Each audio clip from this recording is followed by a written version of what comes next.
Садақа береке кілті. Бір мешіттің имамы тұңғыш баласы дүниеге келгенде ерекше қуанады. Бала күн санап өседі. Тұңғышы болғандықтан әйелі екеуі де айналып толғанады да жатады екен. Ерлі-зайыптылардың қуанышында шек жоқ. Жаратқанға мыңда бір шүкір деп ризашылығын білдіреді. Жұбайы екеуі дастархан басында баласының қылығын жарыса айтып шай ішетін. Бірнеше айдан соң бала науқастанып қалады. Анасы мен баласы ауруханаға жатқызылады. Жігіт қаладағы тәжірибелі дәрігерге барып, көмек сұрап, барлық мүмкіндіктерді қарастырады.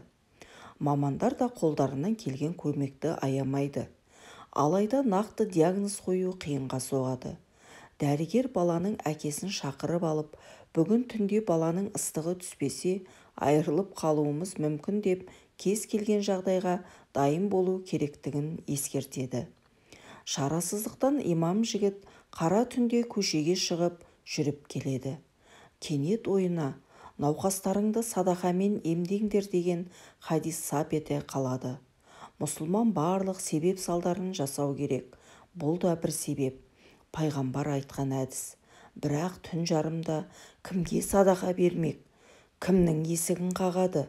Осылай тұнжырап келе жатқанда қараңғы көшеде мияулаған мысықты көзі шалады. Дереу үйіне барып, мысыққа тамақ әкеліп береді. Әзірге жігіттің қолынан келгені осы еді. Әз пайғамбардың қасиетті сөздеріне шама шарқынша амал етіп, «Уа Алла, шипаңды бере көр» деп тілек тілеп ауруханаға келгенде, босағадан жүзі жадырап келіншегі қарсы алады. «Не болды? Бала қалай?» деген сөзіне, «Төсегінің басында ұйықтап кетіппін, баланы құшақтап алған екенмін деймін түсімде». Кенет аспаннан бүркіт тіке бізге қарай төніп келеді. Не істерімді білмей тұрғанымда бір мысық пайда болды.